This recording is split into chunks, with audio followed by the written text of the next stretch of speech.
Hello, everyone.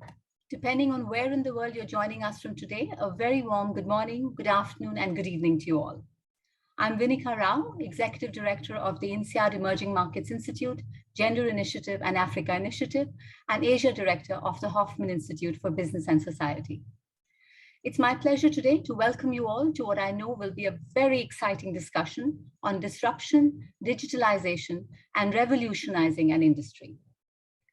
It's the story of how committed leadership and bankers who started to think like techies managed one of the most successful digital transformations in the banking industry.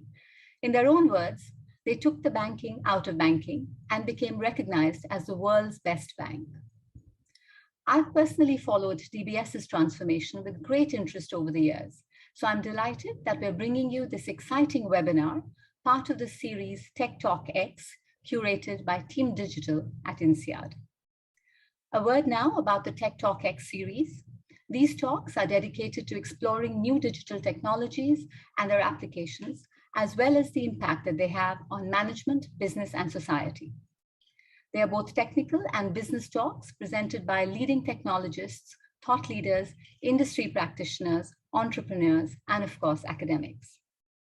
They span a wide spectrum of topics on both emerging and existing technologies. And because I can't possibly tell you everything about them here, do please visit the website of digital@insead.edu for more information. And we also want to acknowledge our partner, Accenture, with whose support this series is organized. It's my pleasure now to invite Professor Annet Aris, Senior Affiliate Professor of Strategy at INSEAD. Annet also has extensive experience as a non-executive board member of several publicly listed companies across Europe, including the Rabobank Group. Earlier, she was also a partner at McKinsey and co-led their German media practice for several years. We're asking Annet now to set the stage for our discussions today with a short presentation on the digitalization of the banking industry. Over to you, Annet. Good morning. There I am. Good morning to all, and I'm very happy to be able to give this little talk. So today I will be talking mostly as a professor at INSEAD. I'm a strategy professor focusing on digital transformation, but also a bit with my hat on as board member of the Rabobank, a large Dutch bank, also active internationally in food and agriculture, and one of the top 20 banks in Europe. So digitalization of banking industry. Before we dive into that topic, maybe a few words on the banking industry, because it has been in quite stormy weather the last years. First of all, they had to cope with the low interest income, which put a lot of pressure on one of their main sources of income. Luckily, this is looking up a bit, but it has been a tough journey. The second big thing banks are coping with is regulatory pressure, which has increased enormously over the last years. We as Rabobank got about 700 instructions by the ECB and the Dutch Central Bank in 2014. And this has increased to 4,000 instructions in 2021 regarding things like know your customer, Basel IV, etc., etc. Then, of course, there are the new digital entrants, both the Fintechs and the Bigtechs, which are nibbling away at very attractive profit pools at banks like remittance, lending, and payments. And last but not least, most banks are coping with huge issues with their legacy systems. Banks are becoming more and more IT companies, and many of them still have very old system, even partly programmed in COBOL. The processes are still not end-to-end, and a lot of the data are not ready to be used in a digital world. So those things together put an enormous amount of things on the agenda of any bank. Let's now step back a second and look at what's happening when digitalization hits. When we talk about digitalization, I think we should really distinguish between two different effects. The first effect I would call digital disruption. And that means that your business model is fundamentally affected by digitalization. Like, for example, in the media industry, if you look at what happened in the advertising world. Digital transformation, on the other hand, is the way you run your company. And also this will be affected fundamentally. Just a few examples. Some industries are both digitally disrupted and have to transform the way they work fundamentally. Media industry, I already mentioned, but also the telco industry or the car in the transportation industry. Then there are a few industries, mostly manufacturing and others, which still can keep their old business model. If you look, for example, at mining, Codelco, one of the largest mining companies in the world, still digs copper out of the soil, but the way they do it has completely transformed over the past 5 years, and now working with people-less mining, autonomous trucks, etc. Then are very few industries which are disrupted but not transformed. For example, the music industry, where people still write their songs and sing them, but the business model has changed fundamentally. And very few which still stay the same, like my hairdresser. Those are industries where you use many different senses, where human interaction is very important. So let's have a quick look at the impact of both disruption and transformation. If you talk about disruption in the banking industry, I first have a question to you. Sandra, if you can put up the poll, do you think that the banking industry will be disrupted, so their business model will be fundamentally affected in the coming years by Fintechs and Bigtechs? Please let me know your thoughts. I see quite a spread in answers, from completely to barely. And this is not surprising, because the opinions on this are very spread out. There are people who are convinced, like several of you, that the banking industry will not exist anymore in 5 to 10 years. And other people, and especially if you talk to most incumbent banks, they don't believe it will have a major impact. Yes, some parts will disappear, but the core banking business will remain with the banks. Let's have a look. And that's exactly what makes it so difficult. And so the question for a bank is, not knowing the extent to what you will be disrupted, how do you prepare for it? And so, and now my screen, yeah. So what happens? So what you see most companies where the business model is being disrupted and where you see that revenues drop at a fast pace, you see a number of actions. The first action is to reduce cost. Revenues go down, you have to save your profits, so you have to immediately start reducing cost. The other thing, paradoxically, is that those companies keep returning money to shareholders. Very often, they are mature industries, which are dividend shares, and the shareholders expect the dividends to keep coming.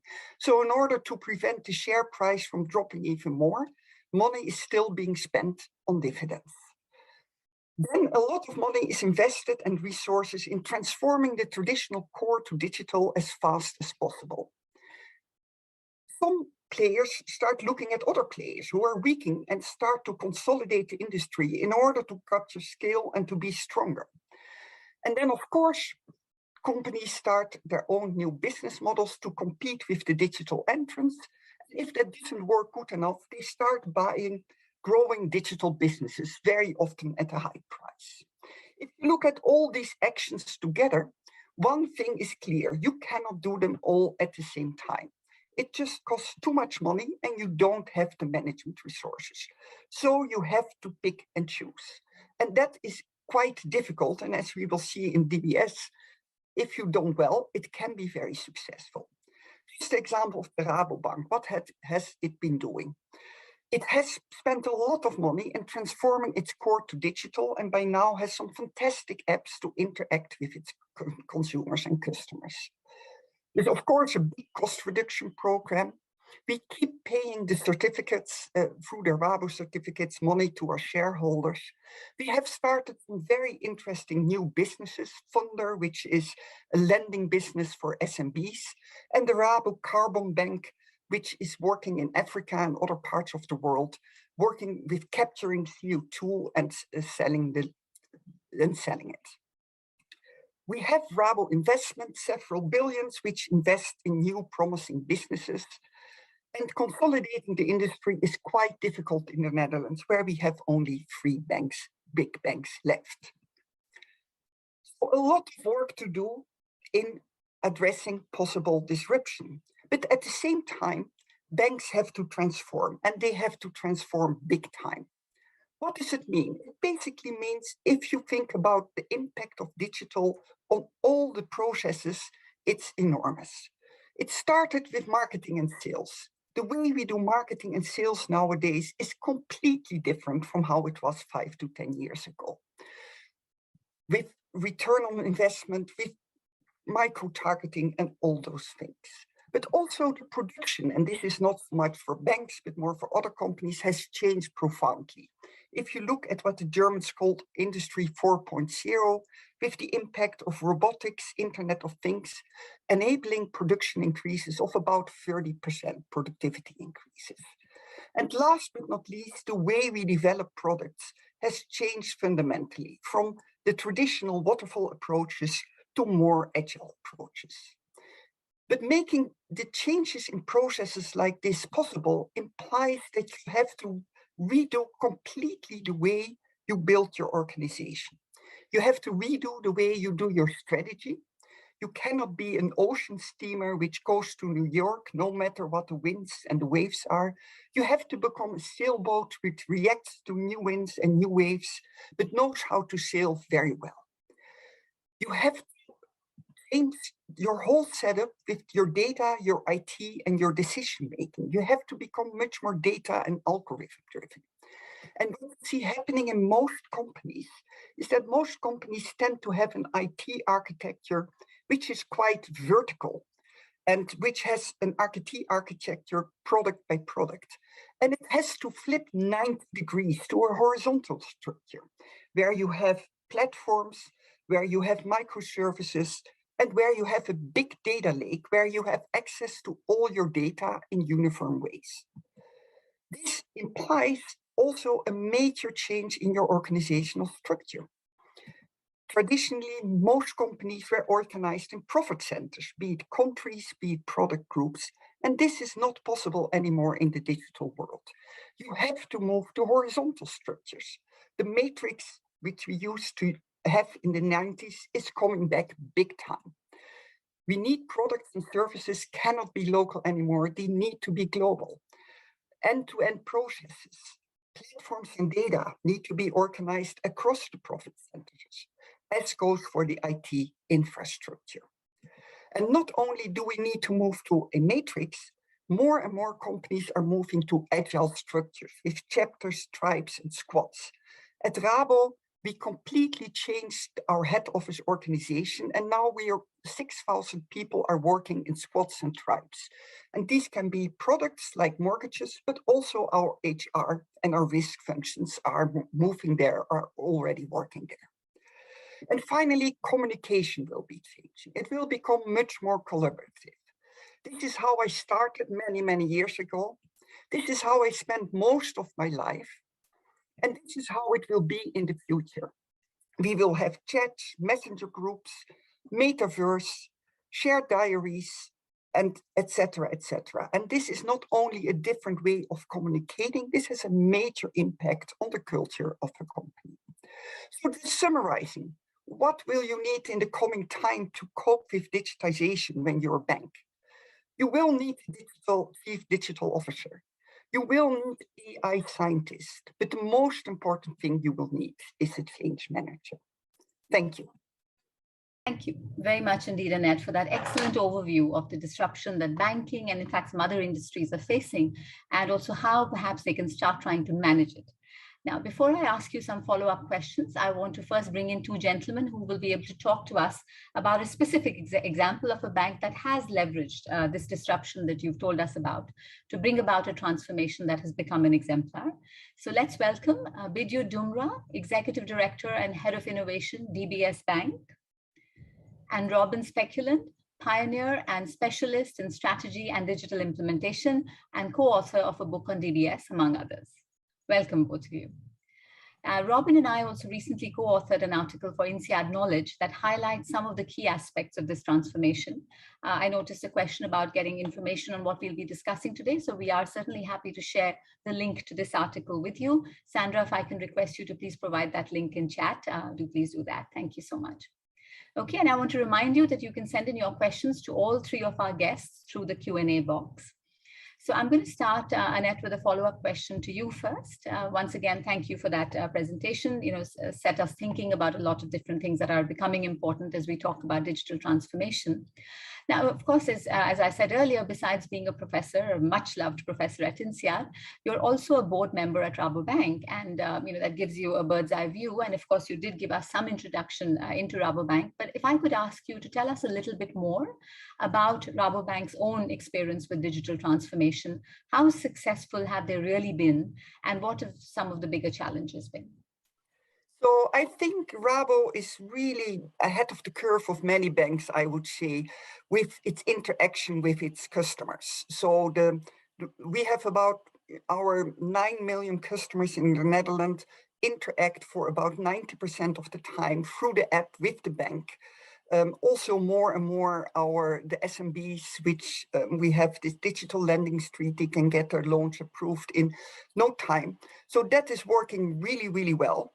Like any other bank, we're in the midst of getting rid of all our legacy and transforming to a more digital setup. And the thing which is taking a lot of time is actually all the regulatory IT. So the know your customer, all the things we have to put in place there. And that takes a large part of our IT resources. And our biggest debate every year is how to prioritize our IT and to set it up. So in that sense, we would like to move quicker. It's just the enormous amount of things we have to do at the same time, which makes it difficult, and you have to be careful not to get clogged up in all the things you want to do at the same time. Having said that, I think Bidyut will talk about that. The move to Agile has helped a lot to move quicker and to set the right priorities. I would say we're well on way, but still a long way to go. Okay, so it might be fair to say that while Rabo is far ahead in the consumer front-end interface part, there are certain other struggles, of course, that it is facing in the back end. And of course, these can cause problems when you have new launches and you're trying to scale things up quickly. So that certainly is something to keep an eye on. Thank you, Annet, for sharing that. And Bidyut, moving to you now. As we've said in the introduction, DBS is clearly a case study of a bank that has managed digitalization successfully. And you've been there from the beginning. So, let's ask you to tell us a little bit about how it all started way back in 2009. What kickstarted the transformation? And was it always intended to be a digital one at this scale? Sure. So just before I jump into that question, Annet, loved your presentation. It brought back a lot of joyful and painful memories as you went through different components. I guess the question is, like they say, all big movements, all big changes, sometimes for these shifts, you require a burning platform. And I think for us, there were a couple of things that came together and it caused that perfect storm. So, okay, first one was very sadly at that, if you look at a decade back around 2009, the customers used to often joke that DBS, it meant damn bloody slow. And that was painful. Secondly, besides the qualitative or the anecdotal, at that year, there was an independent customer sentiment survey that was done, and they ranked all the banks. And the results were that we sat right at the bottom. So we were actually voted as the worst bank. So that again, number two. And then the third was, of course, at that year also we got a new CEO. Piyush Gupta came in and joined us. So we had new leadership up on the top. And for anyone that knows Piyush, he's definitely not afraid to kick things. So all of those things came together, and that kick-started off the transformation in earnest. So those are some of the driving factors, internal and external.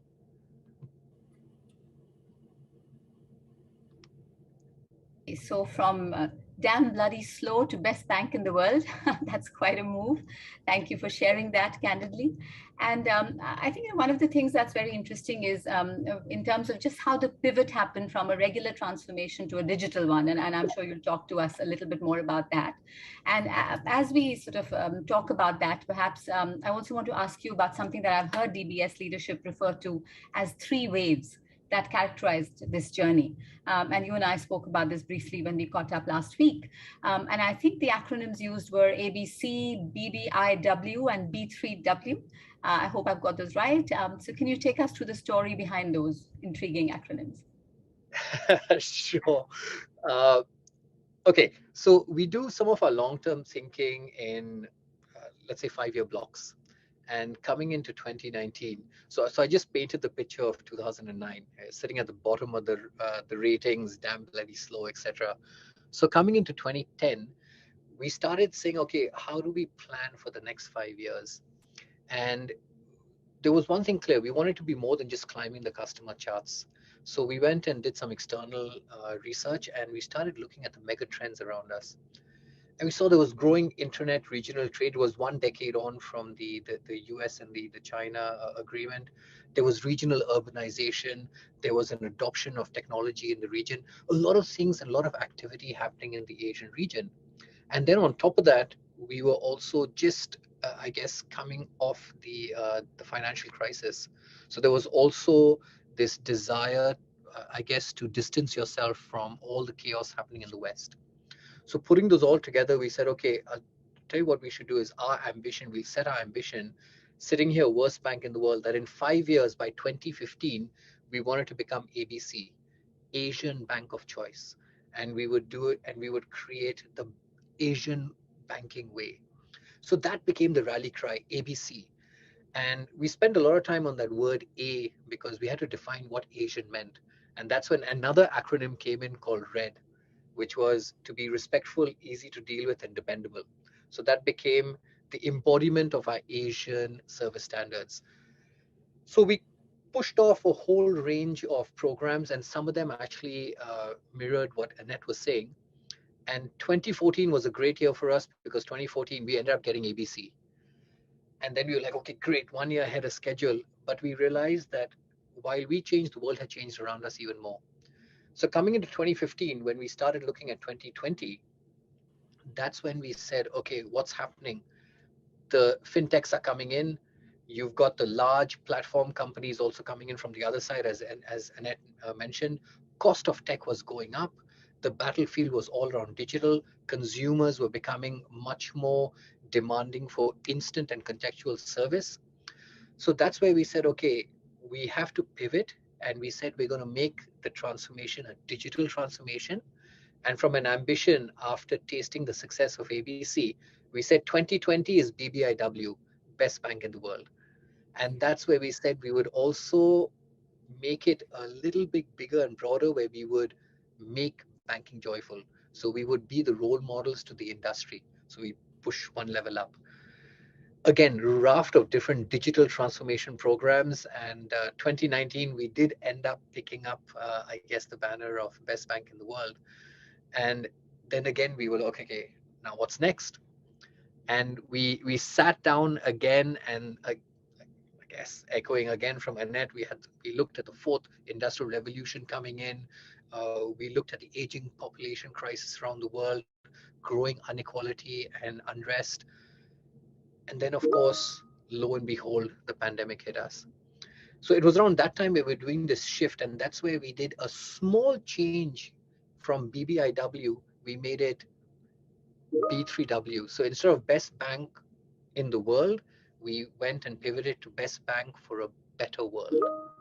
And it was that small change in the language, but it was a complete shift in trajectory. So very much looking at how we could augment ourselves to be more purpose driven and to reconnect with why banks were even created and started. So those three words or acronyms are 5 years of effort in itself. But I guess it's more where you talk about transformation. We understood to change a company, you're just changing a collective of people. And to change a collective of people, You got to make it something that's easy that they can grasp, understand, and act against. So the acronyms and the simplicity is just a language of change. So we found that if you could make the language of change easy, it made it easy for people to buy in and understand and know what to do. So that's why the ABC and BBIW and B3W, or even RED and all the other wonderful acronyms are powerful as change instruments. So best bank for a better world. I love that, bringing purpose into the equation. I think that's one of the acronyms that's going to stick in my head now. Thank you for sharing that with you. Robin, coming to you now with the $1 million question, or perhaps these days it has to be at least $1 billion question to be interesting, given current valuations. So why do you think DBS succeeded, Robin, in their digital transformation, where so many others have struggled? The popular statistic is that some 2 out of 3 digital transformations fail. So what did the bank do different? And it's a great question, because that's why I got so interested in what DBS were doing at the time. And Bidyut and Annet, thank you for setting the scene into it. And Bidyut, given the bigger picture, so I'll focus in your question around the digital transformation. I was fortunate enough, Piyush gave me exclusive access for 2 years to meet with Bidyut and his colleagues and to sit and discuss. And it was, when I was writing the book, it was completely absorbing, going through everything the bank was doing on so many different levels across so many different areas. But it was only when I stepped back and I started talking to other banks that I really saw the difference that what was happening. And what was that? Well, every company who's going through digital transformation is facing very similar problems. And the aha moment that I had was when I started seeing it outside of DBS, was their creativity to solving the problems that everyone else is facing. Now, what does that mean? So I'll give you a couple of quick examples. We hear the comment, we want to be a tech company providing a product or a service. DBS was one of the first to say it back in 2013. We're a tech service providing financial services. But it wasn't just a statement. How do you get bankers who have been trained, conditioned for years to think as bankers to now think as techies?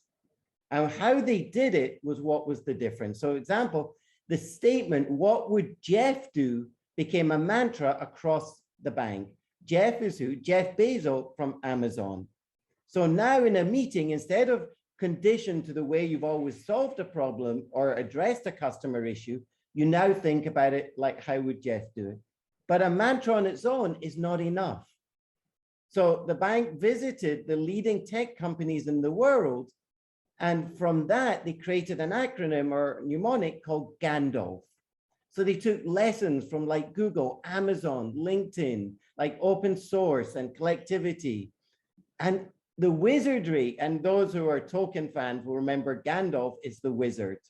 And that gives you the imagination as an employee. Suddenly you apply the wand to make banking joyful, which became the passion, the direction of the bank. How do you do that? And suddenly it wasn't just think like a techie, but we have to then benchmark and learn from others.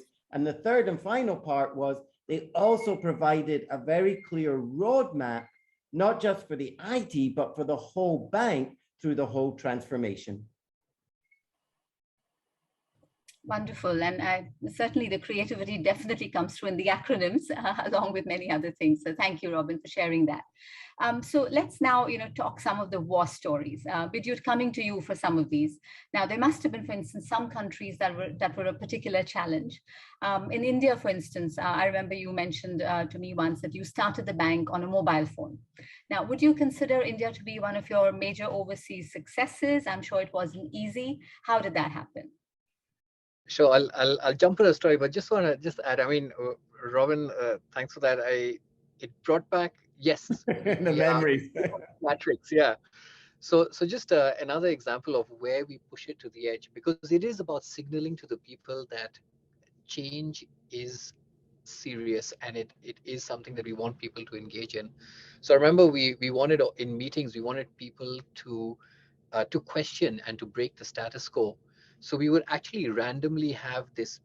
This is big. It's a big squirrel. It's a raccoon actually. Yeah. So we had these raccoon costumes, and we had people that would randomly burst into meetings, including meetings with Piyush and our senior leaderships, with a huge hammer, and they would put blocks on the table and they would smash it and like tell people, I hope you are questioning and breaking the status quo. So we're big on the signals and theatrics of change, because that's what gets people excited and to embrace. Okay, so coming back to your question, India is it's really interesting for us because we were a foreign bank in India, and as a foreign bank, we were regulated where we could only have 12 branches. Now, for anyone that knows India, India is huge, and 12 branches is nothing. So as a result, for about a decade, we only had about 14,000 customers, very small footprint. Knowing that the mobile phone was now all over the place, and plus India had introduced an Aadhaar card or an ID card, we knew that we could build out a bank completely on the phone, signatureless, paperless. You could open a bank account in 90 seconds. But talking about, Annette mentioned regulations, KYC or know your customer, we needed people's fingerprint because that was linked to the ID card. So we said, okay, what would Jeff do? How would these large companies or these disruptive companies approach it and think about it? So we did some customer insight and we found the most ideal customers love coffee. So we went and we put a fingerprint reader in Cafe Coffee Day, which is the equivalent of Starbucks. And we put a fingerprint reader in every coffee shop and we put ourselves on the menu. So you could order a cappuccino, a latte, or DBS bank account. And what happened is we went from 10 years, 14,000 customers to the next 18 months, we onboarded 2 million customers. So it completely changed our footprint in the market. And it was, when we talk about digital transformation, we use the technology because we completely re-engineered our product. We use customer insights, so the customer obsession, and we introduced, I guess, or we used the mentality of the startup. But when we did this entire thing, we told our internal teams that we would not outsource it. We would build it with our own management teams and we would deliver it with our own tech teams. That's why in India and Digibank, our mascot is what we call Digo the dinosaur. And it's very much a signal to our own internal team to always remind ourselves that even a dinosaur can survive extinction if they're willing to change their mindset and the way they operate. And Bidyut, if I add on to what you shared and Annet shared earlier, and you can share how, the challenge was as a branchless operation, the cost of the thumbprints in the equivalent Starbucks, the cafes were, I think, $50. Yeah. And it was much cheaper than building a branch because you needed to physically get so the cost of entry into the market dramatically shifted.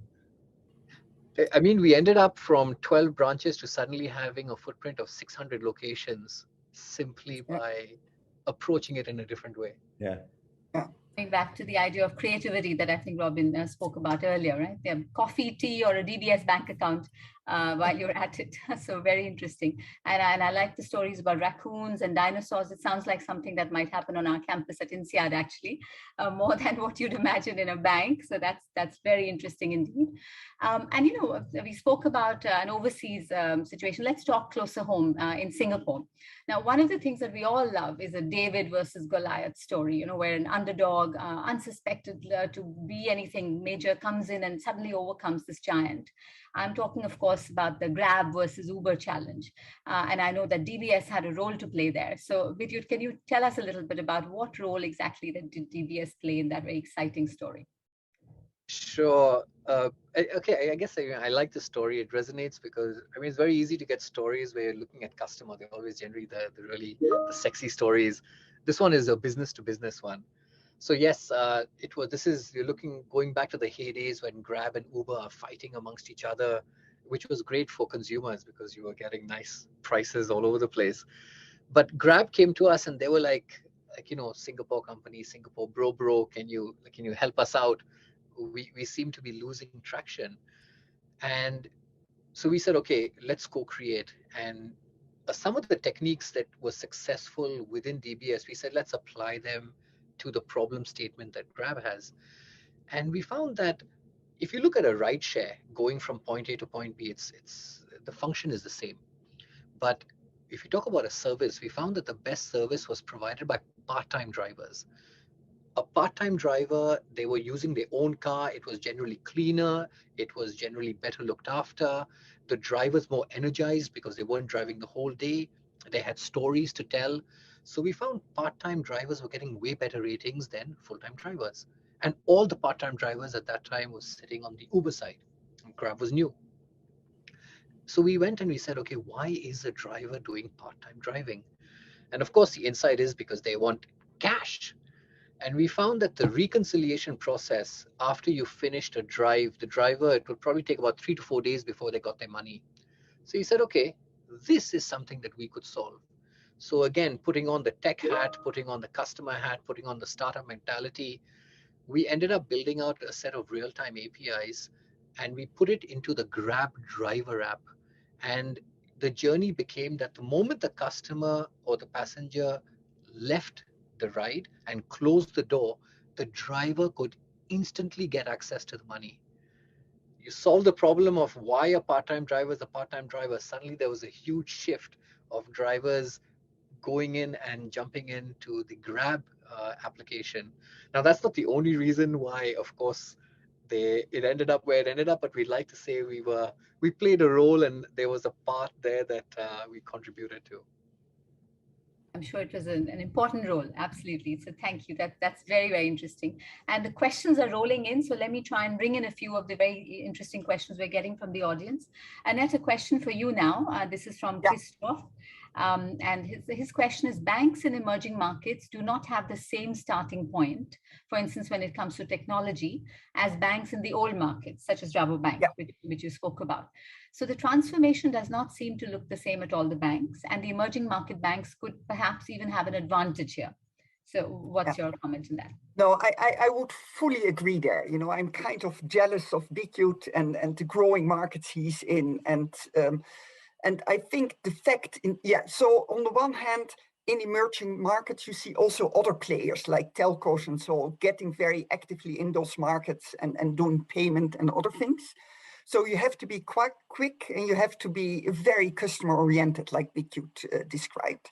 But you are not sitting on this enormous, at least, heap of existing customers with existing legacy and existing data. And that's a big advantage. And I think, and if you think about what is the most difficult for banks in mature markets, it's really fighting for the innovation. So the things Bidyut describes, I'm jealous of them. It's not that we don't have the ideas. I think there have been many, many really cool ideas, but to put a focus on them, to be able to scale them, and to keep within all the regulatory boundaries is a major issue for banks in mature markets. And having gone out of Singapore into the Asian market, which was just on the at exactly the right time when the mobile internet was exploding, was a great move. And I think for incumbent markets in Europe, but also in the US, there's so much house cleaning to do, and the regulatory restrictions. I think the combination makes it significantly more difficult when you are in an emerging market. Absolutely, and in fact, Bidyut, go ahead. I was saying, and then I think you really touched on an important point. So Piyush, myself, Kuichuan, Paul, there's a couple of us that we actively speak a lot. And I remember Peter, our chairman, at one stage, he said, you guys talk too much. You all overshare. Aren't you all worried that people are going to basically mimic us and get ahead? And the reality is that there is no shortage of knowledge and ideas out there, to the point you made, Annet. It does come down to execution, belief in execution. Yeah, exactly.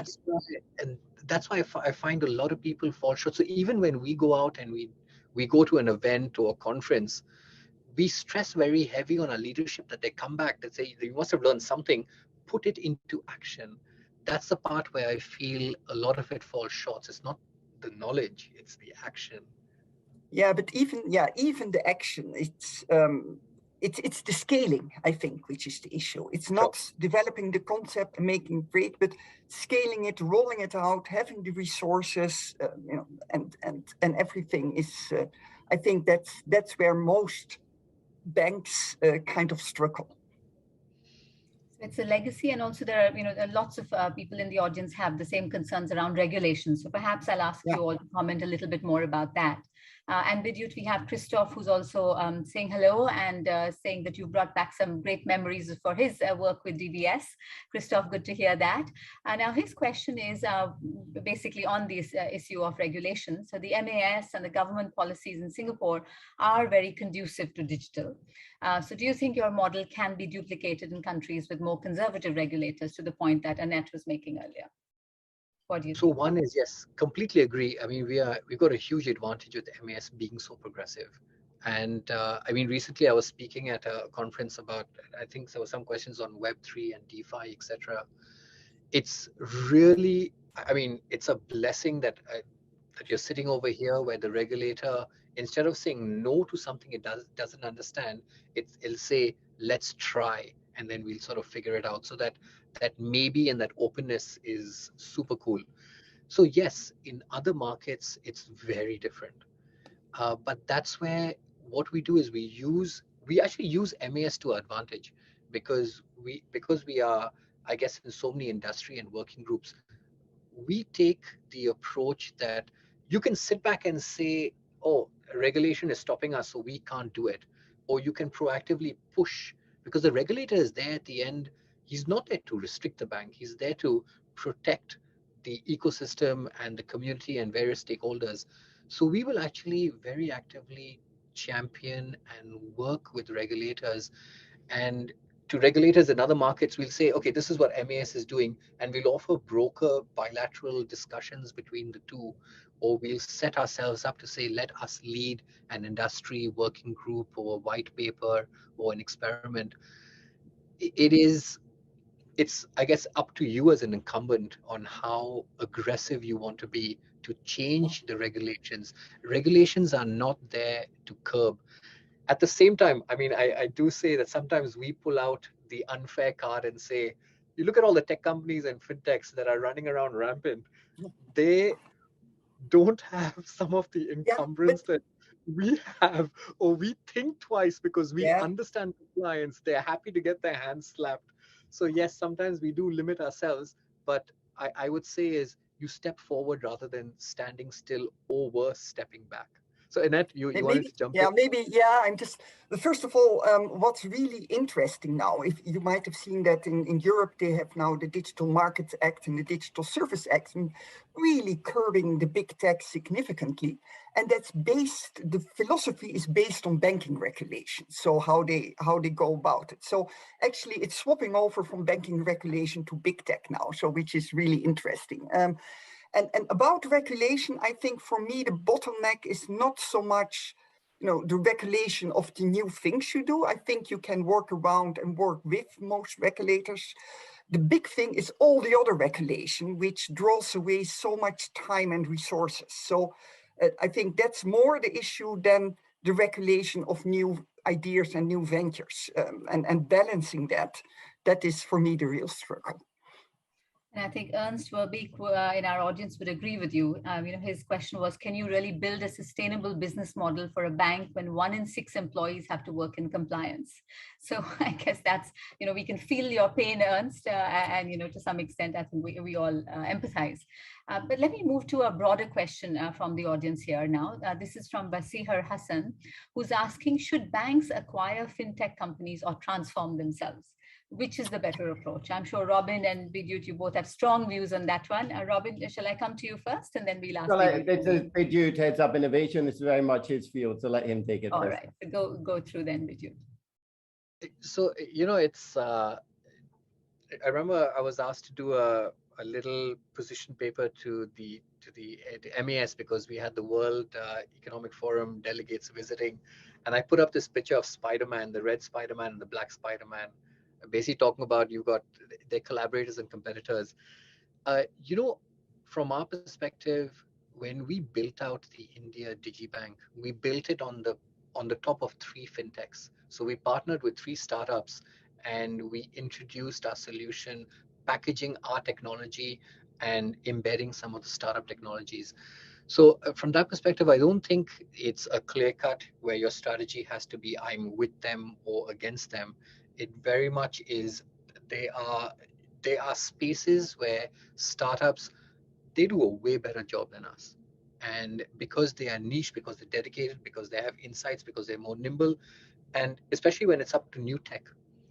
And we are very pro. We run a program where we very, very actively work with them. And in many instances, we have to seduce them to work with us because they don't want to touch us. So we go out of our way to date them and court them.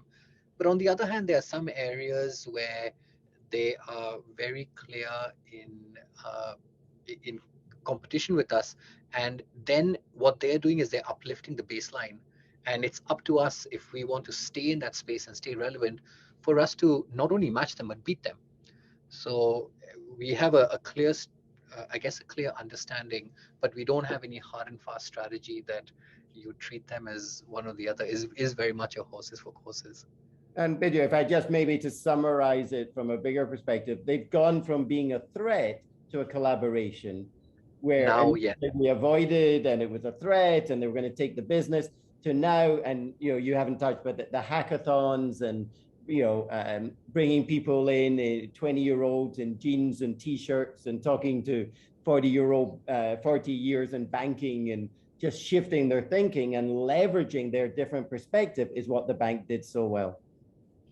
But to Annette's point, now with the changing regulation scape on how that's shifting, it's actually a lot of them they have also no choice because their models are currently unviable if they can't leverage and lean on, as was mentioned, the 1 in 6 compliance people that we have sitting at our end. Yeah, no, and just to take it a bit more from a academic point of view. So what you see is starting your own business in many ways preferably, because you build your own skills, you build your own energy, you can tailor the culture and everything exactly to your company. It has 2 drawbacks. First of all, it very often takes quite a bit of time before it becomes any size which is meaningful to the bank. So you have to have patience for it to change the business model of the bank. And the other thing is that when you start your own business and you start scaling up, it really affects your P&L. You have to put in the money and you have to, tell your shareholders, please be patient. It will come in a couple of years. If you buy a startup, it doesn't affect your P&L. You just, you put it in your balance sheet, and in worst case, you impair it somewhere below the net income and no one notices it. So it's a much easier way to get additional profit and income. And then people say always, well, and then I buy all these skills in rather than having to build them up myself. What you see as a problem very often those growing digital businesses don't integrate well and they stay very separate, or the people leave after 4 years once they get their earnout.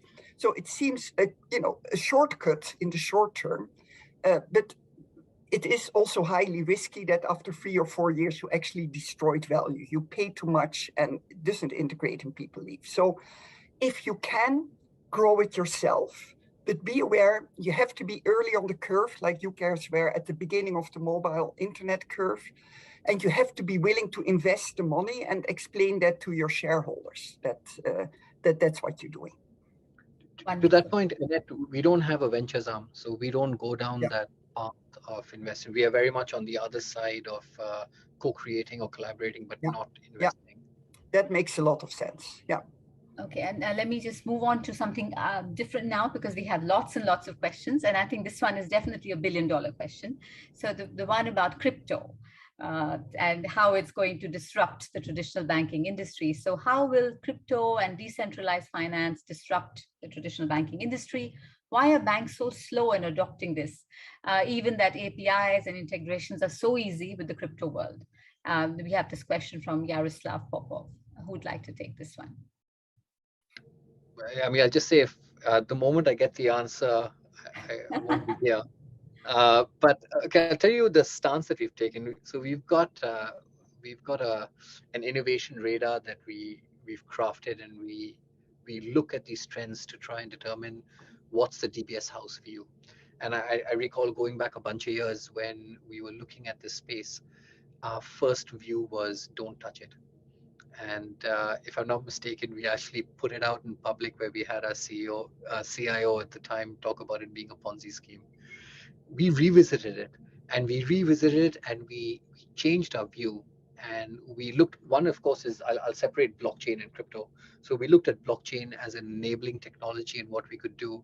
And we took a very aggressive stance. And then we also looked at crypto in regards to what it holds, and this rush of investments and speculation in the area. And of course, we're not a charity. So from that perspective, looking at the opportunity, we knew that there was something to be had and there was something to be done in the right way. So now we've got a blockchain platform where we've got a range of different platform blockchain-based products. But in the crypto space, we did end up becoming, I think at that time, I'm not sure if we still are, the Asian-backed, we've got a crypto exchange. We've got a bond tokenization and asset tokenization engine, and we've got a digital custody service, which is very much in this crypto space. So we don't have the answers, but we have definitely dipped more than just our toe in the water. And so far, so good. We're definitely keeping a watch, but if I look at what's happening on the big tech space, to what Annet was mentioning in Europe on how the regulations are sort of shifting, as there is more and more movement, we look at, I think it's tipped 3 trillion, but it's still much smaller if you look at the larger financial structure and system. So it is definitely got attention, and I think regulations will shift. I think even players within the industry are, in many instances, asking for regulation to legitimize. So it is a space where there are more questions rather than answers. But personally, I love it. I just love the space. There is so much happening there. It's a space definitely where all bets are valid. And just to add on, couple of months ago, Piyush and I were doing an interview, and one of the questions that came up is, what does the bank focus on the most in the next 5 years? And Piyush's answer was AI, which won't surprise anyone because AI is very much going to be the driver of operations, as we know, and so much machine learning in banking as we look at AML, anti-money laundering, and other areas. But the other area, just to reinforce what Bidyut has shared, is he said blockchain. And the thinking has so much shifted in those few years from we're not going to touch it to now blockchain is one of the biggest things in the next few years.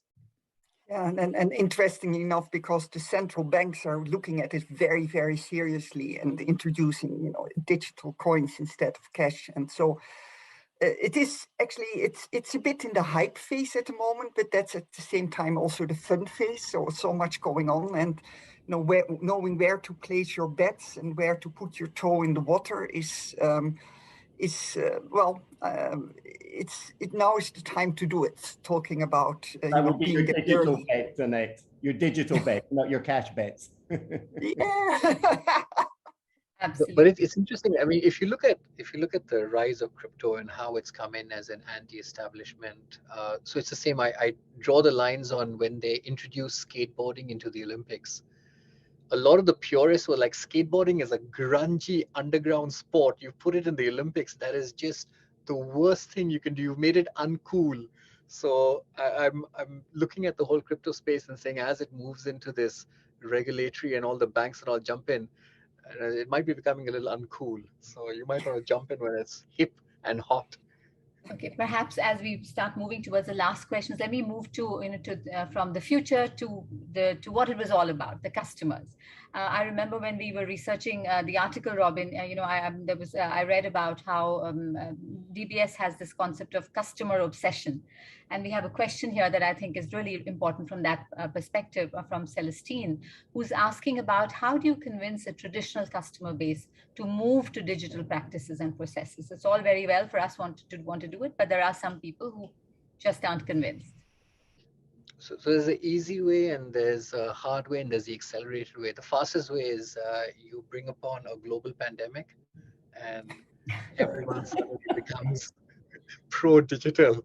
So that's definitely worked from that perspective. But if I go back to when there was a choice, so there's a difference between circumstance and choice. Uh, for us, with the way we were positioned in Singapore, very different to how we operate in the markets. In the markets, we were the fintech, we were the new boys, we were the startups. So we went full digital, and we looked at leveraging all the economies of technology and scale, a low cost of acquisition, high engagement, etc. In Singapore, being more of the incumbent, and also having what's called POSP, which is our community or our brand as well. We are much more cautious that there is sections and segments of the community that do have these preferences, and that we are to a certain extent obligated to serve them. But it doesn't stop us from trying to move them across. So we often cite the example of when you go into the Apple store and you've got all the Apple geniuses. They will facilitate you at the store, but they will try to inculcate the digital know-how to show you how you could have done it yourself. So they stand shoulder to shoulder where you all are sharing the screen, and they're walking you through the digital process with the hope that the next time you'll just say, did I really need to go into the branch? So it is a journey. We are unable to just completely switch off. But yes, we have created what's called a digital value capture. We've shown to our shareholders that the digital arena is more beneficial to the customer also, even though they don't know it. And in some instances, we make hard decisions and we have to be more aggressive on some of our services. But yeah, in certain countries, we're a little bit more cautious with how we approach it. Okay. Annet, did you have a comment? Yeah, no, I think at the end of the day, with us, the digital transition went so much faster. So Holland is a very high digital country, but still the speed of the shift, and it has to do a lot with the convenience of the app and really taking away the pain points. And, kids start teaching their grandparents, and that's what you really have. It's more complicated if you talk wholesale or, business to business. There, the journey is more complicated. But with consumers, you have to seduce them, and you have to make it really easy. And in our experience, it went much faster and much quicker than we thought it would. So, and of course, you have to have some servants for a few people who can't do it, but you can even have people going to their homes and helping them. If you don't need to have this whole big branch network to the extent you used to have it. There's a lot of cost savings you have. You can invest in helping those few who can't go to the digital world. And I'll just throw in a quick comment just to say, and there are some customers who they won't become digital. And one of the stories when I was researching the book, The World's Best Bank, was, the wealth management team shared how the older member of the family would want to meet their relationship manager. And while they were in the meeting at their home, the younger member of the family would be on their app doing the transaction. And of course, we all know you need that balance today. Wonderful. And we still have some very interesting questions, including one on sustainability that I was keen on, but I'm being reminded that we're out of time. So from making banking joyful to taking the banking out of banking, to positioning itself as a technology company delivering banking services, and to benchmarking itself not against other banks, but against leading tech companies, DBS has clearly taken many path-breaking steps that have set it apart. And what I personally admire most is something that was referred to in the conversation, which is the attitude of the management, starting from the top leadership, including the CEO, Piyush Gupta, in terms of the willingness to share the lessons that have been learned, the war stories about the failures and the successes that have gone to make it the best bank for a better world. And so we've had a good example of that today, many important lessons learned by all of us, I think. So a very big thank you to our panelists, Annet, Bidyut, and Robin, and of course to our audience for great engagement and some excellent questions. And a big thank you also to the wonderful team at Digital at INSEAD for making this happen. Thank you so much, and have a good rest of the day. Thank you. Bye-bye.